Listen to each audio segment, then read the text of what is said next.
Hello friends, నమస్తే. నేను Lakshmi. Welcome to my channel తోటమాలి. ఈరోజు హార్వెస్టింగ్ వీడియో అండి. టెర్రస్ మీదకి రాగానే ఫస్ట్ ఈ ఫ్లవరింగ్ అన్నీ దాటుకున్న తర్వాత వెజిటబుల్స్ అన్నీ కనిపిస్తాయి. ఒకసారి ఈ ఫ్లవర్స్ అన్నీ కూడా పలకరించేసి వీటిల్ని ఒకసారి మీకు కూడా ఎన్ని ఫ్లవర్స్ బ్లూమింగ్ వచ్చాయో చూపించేసి తర్వాత హార్వెస్టింగ్ చేసుకుందాము. ఈ అడీనియం అయితే ఎప్పుడు 365 డేస్ ఫ్లవర్స్ ఉంటాయి. ఈ రెడ్ దాదాపు 4-5 ఇయర్స్ అయిపోయిందండి మొక్క. ఇవన్నీ కూడా కొద్దిగా పెద్ద సైజు మొక్కలు. ఇవన్నీ ఎప్పుడు ఫ్లవర్స్ ఉంటాయి. చూడండి, కాడెక్స్లు కూడా చాలా పెద్ద సైజులో ఉన్నాయి. పెద్ద సైజు ఉన్న మొక్కలన్నీ కూడా ఒకవైపు ఉంచుకున్నాను, అంటే పై రోలో ఉంచుకున్నానండి. ఇంకా కింద ఉన్న రోలో అంతా కూడా మీడియం సైజు ఫ్లవర్స్ అనమాట. ఇవన్నీ చూడండి, మొగ్గలు మొత్తం అంతా కూడా మొగ్గలతో ఉంది. ఇది ఇంకా విచ్చుకోవడానికి రెడీగా ఉందన్నమాట. ఇంకా 1-2 డేస్లో వస్తాయి. ఇవన్నీ కూడా చిన్న సైజు, అంటే 1 ఇయర్ నుంచి 1 ఇయర్ 1.5 ఇయర్ ప్లాంట్స్ అండి. ఈ 3 రోస్లో ఉండేటివన్నీ కూడా ఎంత చక్కగా ఫ్లవర్స్ వచ్చాయో చూడండి. మంచి మంచి కలర్స్ ఉన్నాయండి అడీనియమ్స్లో. నా దగ్గర మందారాలు చూపిద్దామంటే మందారాలన్నీ కూడా పొద్దున్నే పూజకన్నీ కూడా ఒక 2 బుట్టలు నిండా ఫ్లవర్స్ అన్నీ కోసేస్తాను. ఇప్పుడు మొక్కలు అయితే మందారం పువ్వులు ఉండవండి ఈ టైంలో, అంటే ఈవినింగ్ టైంలో నేను ఈ వీడియో తీస్తున్నాను కదా, అందువలన ఈ టైంలో నా దగ్గర మందారాలు ఉండవు. మొత్తం అంతా పూజకి అయిపోతాయి. ఇంకా ఇంట్లో డెకరేషన్ కూడా అయిపోతూ ఉంటాయి అవన్నీ కూడా. ఓన్లీ అడీనియమ్స్ మాత్రం కటింగ్ చేయనండి, ఎందుకంటే ఇవి ఒక 4-5 డేస్ ఒక మొక్క ఒక ఫ్లవర్ విచ్చుకుంటే 4-5 రోజుల వరకు బాగా ఇలానే ఉంటాయి. అందువలన అడీనియం ఫ్లవర్స్ మాత్రం నేను కోయను. ఇంకా వెజిటబుల్స్ హార్వెస్టింగ్ చేసుకుందానికి వద్దామండి. ముందుగా ఈ దోసకాయల గురించి చెప్తానండి. అసలు ఈ దోస మొక్కలు నేను అసలు సీడ్స్ వేయనే లేదండి. కంపోస్టు వేసినప్పుడు ఆ కంపోస్టులో కానీ ఆవు పేడలో కానీ వచ్చినవే ఇవన్నీ. చాలా వరకు మొక్కలు తీసేసాను, కానీ 1-2 మొక్కలు అయితే ఉంచేసానండి. చూద్దాం ఇయరు ఎలా వస్తాయి అనేసి. బాగా వచ్చాయండి. అంటే నేను ఈ టబ్స్లో అంతా కూడా మిరప నారు వేసుకుందాము లేదా టమోటా నారు వేసుకుందాం అనేసి అనుకున్నాను. కానీ ఇవన్నీ వచ్చిన తర్వాత వీటిని ఇంకా చూసి తర్వాత తీసేద్దాం, అంటే నేను తీసేద్దాం అనుకునే లోపల పిందెలు కనిపిస్తున్నాయి. అందువల్ల నేను వీటిని తీసేయలేదు. ఇంకా వంకాయ మొక్కలు అయితే చాలా బాగా హార్వెస్టింగ్లు వస్తూనే ఉన్నాయండి. ఒక 2 రోజులకు ఒకసారి అయితే 1/2 కేజీ 1 కేజీ వరకు ఈ వంకాయలు అయితే వస్తూనే ఉంటాయి. మనకైతే ఒక 4-5 మంది ఉండే కుటుంబానికి ఒక 4-5 వెరైటీస్ అంటే వంకాయలు పెట్టుకుంటే చాలండి. అంటే వంకాయ టేస్ట్ని బట్టి 4-5 వెరైటీస్ పెట్టుకుంటే చాలు. ఒక్కొక్క మొక్క 2 రకాలు 2 మొక్కలు ఉంటే కూడా చాలండి, సరిపోతాయి. చాలా బాగా వస్తాయి. ఈ వర్షం పడంగానే వంకాయ మొక్కలు అయితే కొత్త ఉత్సాహం వచ్చేస్తుంది. బాగా హార్వెస్టింగ్లు అయితే వస్తాయి. మొక్కలో ఎక్కడ కూడా చూడండి, ఎక్కడ కానీ ఆకు మీద కానీ కాయ మీద కానీ పుచ్చు కానీ లేదా ఆకు మీద పురుగు తినేయటం కానీ ఇవన్నీ ఉండవండి. నేను ఎవ్రీ వీక్ వీటి మీద నేనేం చేస్తుంటానంటే స్ప్రే చేస్తుంటాను. ఈ మధ్య ఒక వీడియో రిలీజ్ చేశాను స్ప్రేయర్ మీద. ఎలాంటి మనము స్ప్రే చేస్తే ఎంత చక్కగా ఈ ఫ్లవర్స్ వస్తాయి లేదా పెస్ట్ కంట్రోల్ అవుతుంది అనేసి నేను ఒక వీడియో చేశానండి. మీరు ఆ వీడియోని ఒకసారి చూడండి. అసలు ఆకుల మీద కానీ ఎలాంటి పెస్ట్ ఉండదు. మనకి ఇంకా వంకాయ మీద కూడా పుచ్చులు అనేటివి రావండి. వంకాయే కాదు, మిగతా అన్ని కూరగాయలు కూడా ఆ విధంగానే ఎలాంటి పుచ్చులు లేకుండా ఆకు కొరికేసినట్లు కూడా ఉంటాయి కదా ఒక్కోసారి ఏదో పురుగులు, అలా కూడా లేకుండా చాలా చక్కగా మనం హార్వెస్టింగ్ తీసుకోవచ్చు. మనము మొక్కలన్నీ కూడా నాటుకొని వాటికంతా కూడా ఎరువులు ఇచ్చి అవన్నీ చేసి ఇంకా మొక్కలన్నీ మనము హార్వెస్టింగ్కి రెడీ అయిన తర్వాత వాటికి ఏదైనా పురుగులు ఆశించేసి ఇంకా వాటిని కొరికేస్తే మాత్రం చాలా బాధ అనిపిస్తుంది. అంటే చేసిన కష్టం అంతా కూడా వృధాగా పోయినట్లు ఉంటుంది కదా. అలా కాకుండా మనము ఏవైనా స్ప్రేస్ చేసుకుంటూ ఉంటే మనము ఇంకా వాటికి రాకముందే, అంటే మనకు పురుగులు కనబడకముందే మనం స్ప్రే చేస్తూ ఉండాలండి. అలా చేసినప్పుడు మనకి ఇంకా ఎలాంటి పురుగులు రావు. ప్రతి 15 రోజులకు ఒకసారైనా నీమ్ ఆయిల్ లాంటివి మనము స్ప్రే చేస్తూ ఉండాలి. మనం గార్డెన్లో ఏమీ లేవు అనుకుంటూ ఉంటాం, కానీ ఏవి కనిపించట్లేదని ఒక్కోసారి మన కంటికి కనిపించవండి. ఆకుల కింద అవి ఉంటాయి. ఒక్కొక్కసారి నైట్ టైమ్స్లో బాగా ఎక్కువగా వచ్చి అవి పాడు చేస్తూ ఉంటాయి. మనకు అలా కనిపించకపోయినా కూడా 15 రోజులకు ఒకసారి అయితే మనం కంపల్సరీ వాటికి స్ప్రే చేస్తూనే ఉండాలి. ఇక్కడ ఒక రోజ్ ప్లాంట్ని మీకు చూపిస్తాను. ఇది మొత్తం అంతా కూడా కొమ్మంతా కూడా ఇలా ఎండిపోయిందండి. ఎండిపోయిన తర్వాత ఇంకా ఈ మొక్కను తీసేద్దాంలే ఇంకా అనేసి నేను లేట్ చేసేసరికి లేట్ చేయటం మంచిదే అయింది. చూడండి, లోపల నుంచి మళ్ళీ చిగురు పుట్టుకొని వచ్చి కొత్తగా దానికి జీవం అయితే వచ్చిందండి. మనం ఇంకా నేను ఒక 2-3 రోజుల క్రితమే అనుకున్నాం ఇంకా ఇది తీసేసి దీంట్లో ఏదైనా నాటుదామని. ఇక దోసకాయలు చూసారండి, ఇవంతా కూడా చాలా చక్కగా వచ్చాయి. ఇవంతా కూడా ఈ వంకాయ అయితే కొత్త వెరైటీ, అంటే బాగా లావుగా వస్తుంది ఆ వెరైటీ అనమాట. ఈ బ్రింజాల్స్ కూడా బాగా వచ్చాయండి. సో ఇవంతా కూడా నేను 1 కేజీ పైన నేను ఈరోజు హార్వెస్టింగ్ చేసుకుంటాను. మిగతావన్నీ ఒక 2 రోజుల తర్వాత నేను మళ్ళీ హార్వెస్ట్ చేసుకుంటాను. చాలా వరకు ఒక 2, 3 కేజీలు ఉన్నాయి కానీ ఇంకా 1 కేజీ అయితే సరిపోతాయి. ఒక 2 సార్లకు సరిపోతాయండి. అంతవరకు మాత్రమే హార్వెస్టింగ్ చేసుకుంటాను. ఇవి బొబ్బర్లు అంటారు కదండి, బొబ్బర్లు అంటారు, బరబట్టీలు అంటారు. బొబ్బర్లు అంటే లోపల సీడ్ ఉపయోగించుకుంటాము.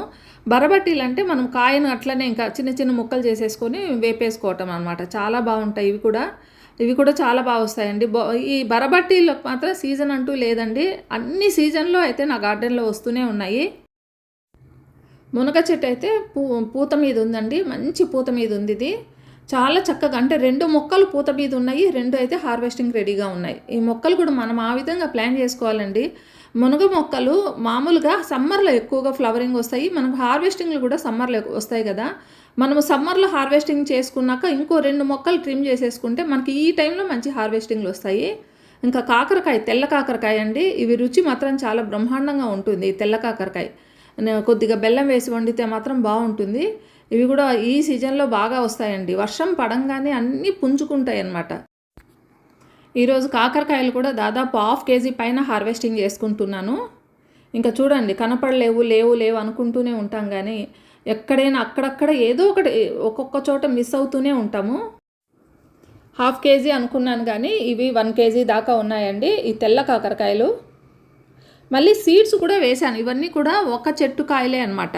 ఇంకా మళ్ళీ సీడ్స్ వేశాను. అవన్నీ కూడా పుంజుకుంటే ఇంకా చక్కగా మనకి బాగా హార్వెస్టింగ్లు చేసుకోవచ్చు. నా మల్లె చెట్టు చూడండి, ఫిబ్రవరి నుంచి కంటిన్యూస్గా ఈ విధంగా అయితే ఫ్లవరింగ్ ఉంది. మంచి ఫ్లవరింగ్ వచ్చాయండి. ఇప్పుడు కాస్త డల్ అయిపోయింది, సీజన్ వస్తుంది కదా. ఇంకా కొద్దిపాటి ఫ్లవరింగ్ అయితే ఉంది ఈ మొక్క నిండా. ఈ సంవత్సరం అయితే మంచి వీడియోస్ కూడా పెట్టానండి ఈ మొక్క మీద, మల్లె మొక్క మీద. ఇంకా చిక్కుడుకాయలు అయితే బాగా హార్వెస్టింగ్ ఉన్నాయండి. ఈరోజు చిక్కుడుకాయలు కూడా హార్వెస్టింగ్ చేసేసుకుందాము. మామూలుగా చిక్కుడు మొక్కలో 365 డేస్ వెరైటీ అనేసి వాటిల్లో కూడా మళ్ళీ 2-3 వెరైటీస్ ఉన్నాయి. అవి కాకుండా 5 ఇయర్స్ చిక్కుడు అనేసి అంటారు. మామూలుగా మనము మార్కెట్కి వెళ్ళినప్పుడు మనకు చిక్కుడుకాయలు అనేటివి సీజన్లో అని కాకుండా ఎప్పుడు మనకు చిక్కుడుకాయలు మనకు కనిపిస్తూ ఉంటాయి. వాటిల్నే 365 డేస్ చిక్కుళ్ళని, 5 ఇయర్స్ చిక్కుళ్ళని అంటారు. చాలామంది సీడ్స్ అడుగుతున్నారండి. మనము మార్కెట్కి వెళ్ళినప్పుడు ఈ చిక్కుడు కాయలు కనిపిస్తే అందులో ముదురు కాయ 1 కానీ 2 కానీ లేదా ఎండిపోయిన కాయలు కానీ తీసుకొని వేసుకుంటే అవి చాలా చక్కగా వస్తాయండి. మనకు 365 డేస్ మార్కెట్లో కనిపించే చిక్కుడే 365 డేస్ చిక్కుడు. ఇది ప్రత్యేకంగా మనము వేరే ఏదో కొత్త వెరైటీ అనుకోకండి. మామూలుగా సీజన్లో అంటే చలికాలంలో మాత్రమే చిక్కుడుకాయలు వస్తాయి కదా, అవి సీజన్లో వచ్చే కాయలు అనమాట. అలా కాకుండా మనము మార్కెట్కి వెళ్ళినప్పుడు ఎప్పుడు మనకు చిక్కుడుకాయలు కనిపిస్తూ ఉంటాయి చూడండి, సీజన్ అంటూ లేకుండా. అవి 365 డేస్ చిక్కుళ్ళు. అవి వాటిల్లోనే ముదిరిపోయిన కాయ 1 తీసుకొని లేదా ఎండిపోయిన కాయలు 1-2 తీసుకొని వేస్తే అవి చక్కగా వచ్చేస్తాయండి. ఈ చిక్కుడుకాయలు మాత్రం ఒక 4-5 మొక్కలు అయితే ఉన్నాయండి. ఒక 4 టబ్స్లో పెట్టుకున్నాను. ఒక్కొక్క టబ్లో ఒక 2 మొక్కల్లాగా 4 టబ్స్లో ఉన్నాయి ఇవి. ఒక 2 దాంట్లో మనకి ఇలా హార్వెస్టింగ్లు కంప్లీట్ అయ్యే లోపల ఇంకో 2 అయితే ఫ్లవరింగ్ వచ్చి అవి కూడా మనకి వస్తూనే ఉంటాయి. ఆ విధంగా మనకి ఇవి 365 డేస్ మనకి వస్తూనే ఉంటాయండి. అంటే ఒక 4 మొక్కలు కానీ లేదా 6 మొక్కలు కానీ చిక్కుడుకాయ మొక్కలు ఇవి వేసుకుంటే బాగా చక్కగా ఎప్పుడు మనకు సీజన్ అంటూ లేకుండా ఎప్పుడు మనం ఇవి హార్వెస్టింగ్ చేసుకోవచ్చు, వండుకోవచ్చు. చాలా చక్కగా మనము ఈ పీచు పదార్థం అనేది చిక్కుడుకాయలు ఎక్కువగా ఉంటుంది కదా, బాగా హెల్తీ ఫుడ్ అండి చిక్కుడుకాయలు అనేటివి. అందరూ కూడా పిల్లలు, పెద్దవాళ్ళు అందరూ తింటారు. ఎవరికి కూడా ఇది నాకు ఇష్టం లేదు అనే మాటే ఉండదు.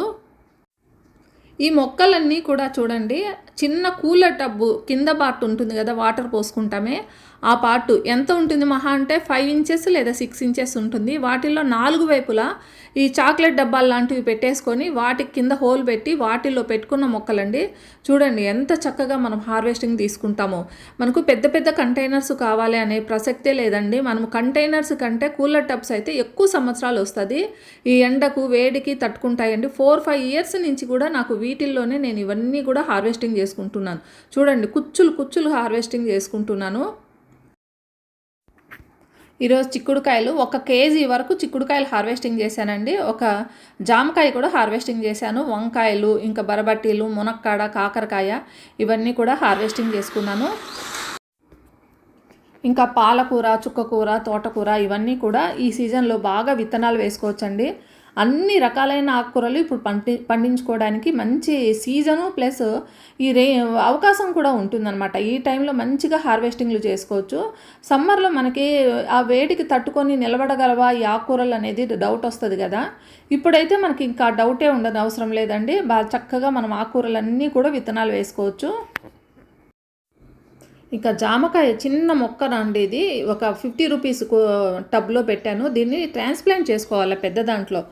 ఇంకా సమ్మర్ సీజను వచ్చినప్పుడు ట్రాన్స్ప్లాంట్ చేసుకోవడానికి వీల్లేదు. ఇంకా వీలైతే ఈ రెయినీ సీజన్లోనే దీన్ని నాటేసుకోవాలి. పెద్ద దాంట్లోకి నాటుకుంటే మంచిగా మనకి ఫ్రూటింగ్ వస్తుంది. చిన్న మొక్కే కానీ 2 కాయలు అయితే వచ్చాయండి ఈ సీజన్లో. ఇది ఈరోజు నా హార్వెస్టింగ్ వీడియో అండి. దొండ చెట్లో కూడా చాలా కాయలు ఉన్నాయి. ఇప్పటికే 10 నిమిషాల పైన వీడియో అయితే అయిపోయింది కదా. ఇంకా ఎక్కువ అయితే ఇంకా పెద్ద వీడియో అయిపోతుంది. సో ఈ హార్వెస్టింగ్ని అంటే దొండకాయల హార్వెస్టింగ్ని నేను చూపించడం లేదు. ఈ వీడియో కానీ మీకు నచ్చినట్లయితే ఒక లైక్, కామెంట్ ఇవ్వండి. మీరు కూడా ఈ విధంగా హార్వెస్టింగ్లు చేసుకోవాలంటే ఏ విధమైన ఫర్టిలైజర్స్ ఈ మొక్కలకి ఇస్తే ఇంత చక్కగా మనం హార్వెస్టింగ్ చేసుకోవచ్చు అనేది నా వీడియోస్ ద్వారా మీరు తెలుసుకోవచ్చండి. నా ఛానల్ని సబ్స్క్రైబ్ చేయండి, లైక్ చేయండి, కామెంట్ చేయండి.